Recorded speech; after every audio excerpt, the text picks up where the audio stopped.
আমার নবীও তো আম্মা জান আমেনার ঘরে তাশরীফ এনে নবীজি কেঁদেছিলেন।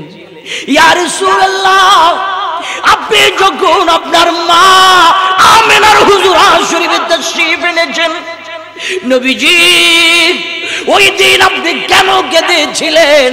ও পৃথিবীর মুসলমান, আম্মা জান আমেনা বয়ান দেয়, আমি দেখলাম দুনিয়ার সমস্ত মায়ের কুল থেকে ছেলেরা যদি জন্ম নেয়, এই ছেলেরা হ্যাঁ হ্যাঁ করে কান্দে, আর আমি আমেনা দেখলাম আমার বেটা রহমতের ভান্ডার নবীজি আইসা আল্লাহর কুদরতের কদমে কপাল জোলাই দিয়া কান্দে।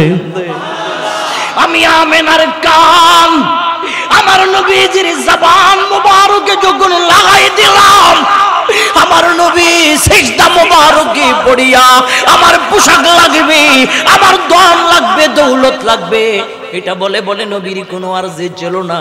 আমার নবী সিজদা মুবারকে আরজি ছিল আমার উম্মত, আমার উম্মত। নবী সিজদা মুবারকে পয়ড়া কেঁদেছিলেন উম্মতের জন্য। আল্লাহর নবী যখন দুনিয়ার জমিন থেকে পর্দা শরীফ করেন, ওই টাইমও নবী কেঁদেছিলেন উম্মতের জন্য। সুবহানাল্লাহ। আর উম্মত এখন কান্দে ইয়াবা, ট্যাবলাইট, সুদের টাকা, মদের টাকার জন্য। কথা কোন ঠিক কিনা? নবীর জন্য কান্দে না, নবীর জন্য কাঁদলে এই দুর্দশা গজব আর কহরাইতো না। ঠিক না বেঠে? এই আমার নবীর শান কোথায়? মুস্তাফার শান কোথায়? কুল্লাউ কানাল বাহরু মিদাদাল লিকালিমাতি রাব্বি লানাফিদাল বাহরু ক্বাবলা আও তাওফাদা কালিমাতু রাব্বি। আমার নবীর শান এত আজমত ওয়ালা নবী আমার আল্লাহ বানাইলো গোটা দুনিয়ার সাগরের পানি দিয়া কলমের কালি বানাইলো, জমিনের গাছগুলি কেটে যদি কলম বানাইলেও জমিন কানা সাদা কাগজ বানাইলো। ওই কাগজে লিখলে ফজর ফাটবে, কিয়ামত আসবে, মুস্তাফার শান লিখে শেষ করা যাবে না। ইয়া রাসূলুল্লাহ, কেমনে আসছেন আপনি? নবীজি কয় আমারটা পরে দেখো, আগে আমার বাবারটা দেখো। সুবহানাল্লাহ। আমারটা পরে দেখো। দুঃখজনক বিষয়, আমার দেশের কইমি আকীদা, জামাতি আকীদা, সালাফি আকীদা, দেওবন্দি আকীদা, বিভিন্ন আকীদার ভাই আছে না নাই? আওয়াজ বলেন, আছে না নাই? গালি দিতাম না, গালি দেওয়া আমার অভ্যাস না। কইমি কইলে গুণই বুনি কই, আমি ওয়াইব্যা টয়ব্যা তো কইছি না। কইমি কত সুন্দর ভদ্রভাবে কইছি না? কথা কোন কথাটা ভদ্রভাবে কইছি না? কইমি আকীদার ভাই, বিভিন্ন আকীদার ভাইগুলি বলে আমার নবীর আব্বা জান আম্মা জান জাহান্নামী। আরো জোরে কর নাউজুবিল্লাহ। এখন আমার একটা ক্ষুদ্র প্রশ্ন আমার ওই ভাইয়ের কদমে, ও ভাইজান, আমি আপনার সাথে তর্কে জড়াচ্ছি না, শুধু আপনার কাছে জানতে চাই, যেই ঘরের তালা নাই, যেই ঘরে গেট নাই, যেই চৌকে যে কোনো তালা চাবি ঠিক নাই, পাশের বাড়ির কোনো মানুষ কি 2 ভরি স্বর্ণ তার বাড়িতে রাখতে আসবেনি? এটার কোনো নিরাপত্তা নাই। কোন টাইমে চুরি ঢুকিয়া খায়ালা হিডা কইতে রে, এই জন্য এই ঘরে কুস্তা রাখতে নাই। কইব নই আমার ঘরে মাটির নিচে ফুটতে রাখলে বহুত ভালো। কি বলেন ঠিক কিনা? কষ্ট হইতেছে কোন বুঝতে? ফুটতে রাখলে বহুত ভালো। তাও যেই ঘরে তালা নাই, চাবি নাই, দরজা নাই, জানালা নাই, হে ঘরে রাখতাম কেরে, কোনান দিয়া ঢুকিয়া কিতা নিয়ে যায় আল্লাহ না ভালা জানে। ঠিক নি? এখন ভাইজান, যেখানে সেফটি নাই, যেখানে সিকিউরিটি নাই, ওখানে যদি দুনিয়ার মানুষ স্বর্ণ রাখতে যায় না, আর যেই জায়গাটা আমানত না, পবিত্র না, ওখানে আল্লাহর আমানত কেমনে রাখছে? এটা আমার প্রশ্ন। ঠিক কিনা? সেটা যদি না ফাঁকি হয়, মানে যদি না থাকে, তাইলে আল্লাহর পরেই সর্বশ্রেষ্ঠ হচ্ছেন নবী মুস্তাফা। আর একটু জোরে বলুন না সুবহানাল্লাহ। আল্লাহর পরে সর্বশ্রেষ্ঠ নবী মুস্তাফা। মুস্তাফার ক্ষেত্রে যা ঘটেছে পৃথিবীতে কোন নবীর ক্ষেত্রে এটা ঘটে নাই। মুস্তাফাকে হেফাজতের জন্য আল্লাহ যেখানে খলিলের বেটা ইসমাইলকে পর্যন্ত দরবারের নিচ থেকে উঠাই নিয়েছে। সুবহানাল্লাহ। আপনারা কবেন হুজুর কোনানো নবীজির শান আর কোনানো ইব্রাহিম খলিলুল্লাহর কথা এই কেরে, এই মাসের আগের মাসের নামটা আপনার আর মনে আসেনি চাচা? মনোযোগ আছে চাচা? কষ্ট হচ্ছে আব্বাজান? গাইলাইতাম না আব্বা, একটু বুঝার লাগি কই, আপনারা পারলে বুঝা লইন। আল্লাহ তাআলা আল্লাহর বন্ধু ইব্রাহিম খলিলুল্লাহ রে কইছে কিতা দেও, কুরবানি দেও। দেও দেও প্রিয়টা দেও, লাউ তানালুল বিররা হাত্তা তুনফিকু মিম্মা তুহিব্বুন, আল্লাহর লাগি দিলে প্রিয়টা দেওয়ান লাগে, কি তা কোন ঠিক কিনা? তো দিছে কত উট দিছে, মহিষ দিছে, গরু দিছে আল্লাহ, তারপরে কই তোমার প্রিয়টা দেও, সুবহানাল্লাহ কইতা নানি? তারপর আল্লাহ কি তা কয় তোমার প্রিয়টা দেও।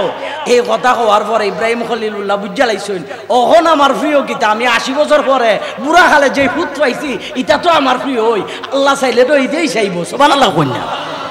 এ বুড়া কালে যেই ফুট পাইছে, ধরেন একটা মানুষের বয়স 25 বছর, কথা বুঝেন চাচা? কষ্ট হইতেছে আপনাকে?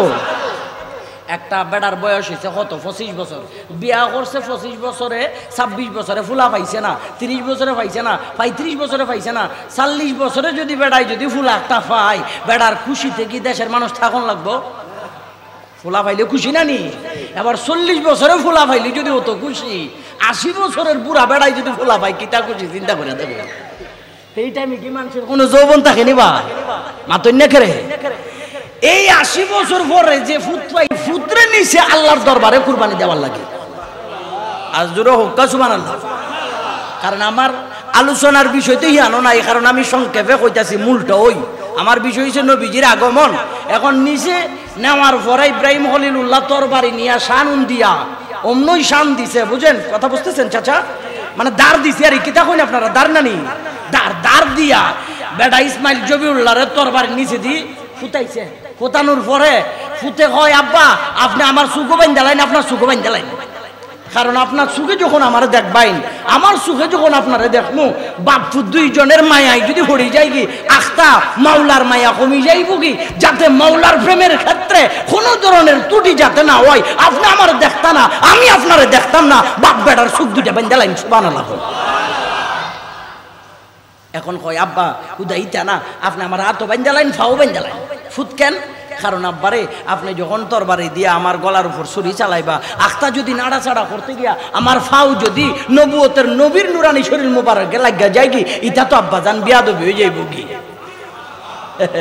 আর আমরা দেশের কত চাচা জাডা আল্লাহর হাবিবের শানে কিতা কথা কয়, আল্লাহ তারারে বুঝার তৌফিক দান করুক, আমিন কই। আরে জোরে হোক আমিন। আল্লাহ কয় ইন্নাল্লাযীনা ইউযুনাল্লাহা ওয়া রাসূলাহু লা'নাহুমুল্লাহু ফিদ দুনিয়া ওয়াল আখিরা, আল্লাহর লানত তাদের উপর যারা আল্লাহর রাসূলকে কষ্ট দেয়, ঠিক কি না? তো ইব্রাহিম খলিলুল্লাহ আমরার নবীর বড় না পুরো? বয়সে বড় নবীর দাদা, কিন্তু মাকামের দিক দিয়ে আমার নবী সমস্ত নবীর উপরে, কথা বলেন ঠিক কি না? মর্যাদার দিক দিয়ে আমরার নবী হচ্ছে ইমামুল আম্বিয়া। ওই ইব্রাহিম খলিলুল্লাহর ফুত ইসমাইল জবিউল্লাহ কয় আব্বারে আখতা যদি আমার ফাও, আমার কথা বুঝেননি আপনারা, কষ্ট হয়নি চাচা? আখতা যদি আমার ফাও যদি আপনি নবীর শরীর মুবারকে লাগে, এটা বিয়াদবি হয়ে যাইব আব্বা, আমার ফাও বাঁধেন, আমার হাত বাঁধেন, যাতে আমার ফাও নাড়াছাড়া না হয়, সুবহানাল্লাহ। এখন ইব্রাহিম খলিলুল্লাহ ছুরি চালায়, চালানোর পরে দেখা যায় ছুরি দিয়া অত দাঁড় দিছে। ইসমাইল জবিউল্লাহর মাংস কি তার লোহার নেই, মাংস তার স্টিলের না, অত নরম মাংস খাটে না কি তার লাগে। আখতা রাগের মাথায় ইব্রাহিম নবী ছুট্টা মারছে তরবারির এক জায়গায়, মারার লগে লগে ফাতর ফুরে দুই টুকরো হয়ে গেছে কি, কিন্তু ইসমাইলের খোল্লা মোবারক খাড়ে না বা। হ্যাঁ, তখন ছুরি দিয়ে কয় ফাতরে ফুরে ফাতর দুই টুকরা করছ, ইসমাইলের হাত শোধ না কি তার লাগে। তখন সুরিয়া কয় খাটতাম কেমনে, খালিলু ইয়াকুলু ইয়াকুতা, খলিলে কয় হাড়ার লাগে, জালিলু ইয়াকুলু লা তাকতাই, জলিলে কয় না হাড়ার লাগে, সুবহানাল্লাহ কই। আপনি ইব্রাহিম খলিলুল্লাহ হইন ইসমাইলের হাড়ার লাগে, আর আল্লাহ হয় আমার না হাঁটতে হাঁটতা উঠা, সুবহানাল্লাহ কই না। তো সুরিয়া কয় আমি তো আল্লাহটাই শুনবো, ঠিক না নি, আল্লাহটাই শুনবো, আমি হাঁটতাম কেমনে? নূর মুহাম্মাদিন সাল্লাল্লাহু আলাইহি ওয়াসাল্লাম ফি জাবহাতিহি ইয়ালমাউ, আমি সুরিত ইসমাইলের কপাল মোবারকে নূর মুহাম্মাদের নূর মোবারক দেখতে পাচ্ছি।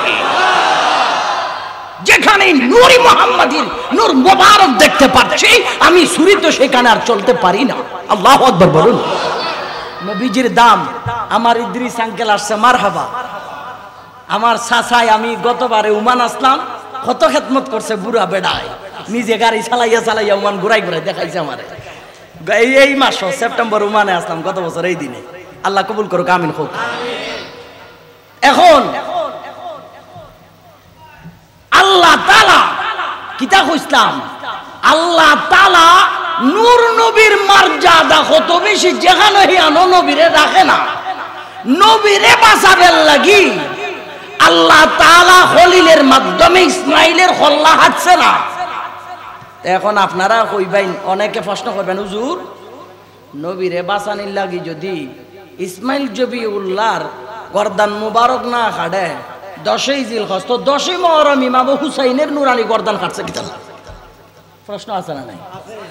ওই মাসের 10 তারিখ খাচ্ছে না আল্লাহর নবী ইসমাইলের খল্লা, আর এই মাসের 10 তারিখ খাইটা লাইছে নবীজির কলিজার টুকরা নাতে হুসাইনের খল্লা। ঘটনা কোন জায়গায়? হায় হায় আশিক রাসূল, শোনো, সেই জিলহজ মাসে ইসমাইলকে জবাই না করে আল্লাহ নূরি মুহাম্মাদীকে হেফাজত করেছে, সুবহানাল্লাহ। আর মুহররম মাসের 10 তারিখ ইমামে হুসাইনকে জবাই করে আল্লাহ দ্বীন মুহাম্মাদীকে হেফাজত করেছে। যদি 10ই মুহররম, আল্লাহু আকবার, ইয়া রাসূলুল্লাহ সাল্লাল্লাহু আলাইহি ওয়াসাল্লাম,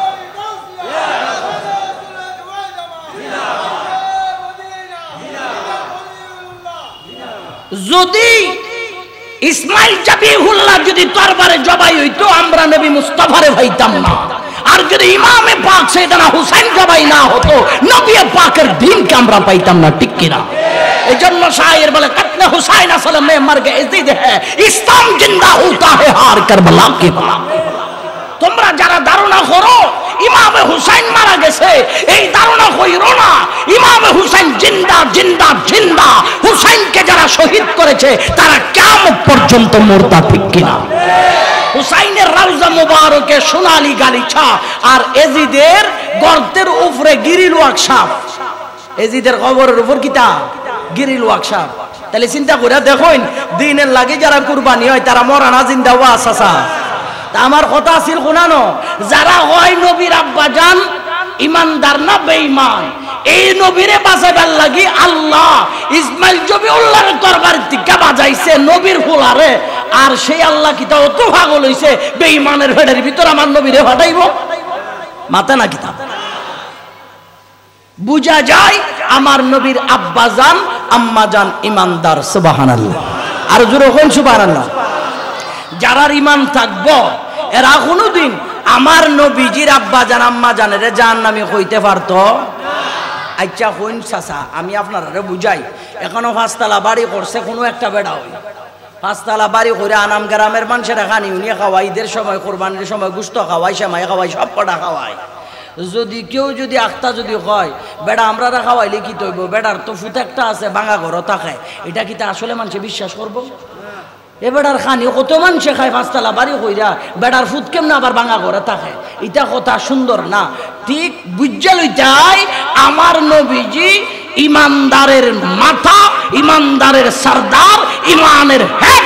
আমার নবীর মা বাবাও ইমানদার, এই জন্য আল্লাহ তাআলার আমানত মা আমেনার ঘরে রেখেছেন, সুবহানাল্লাহ।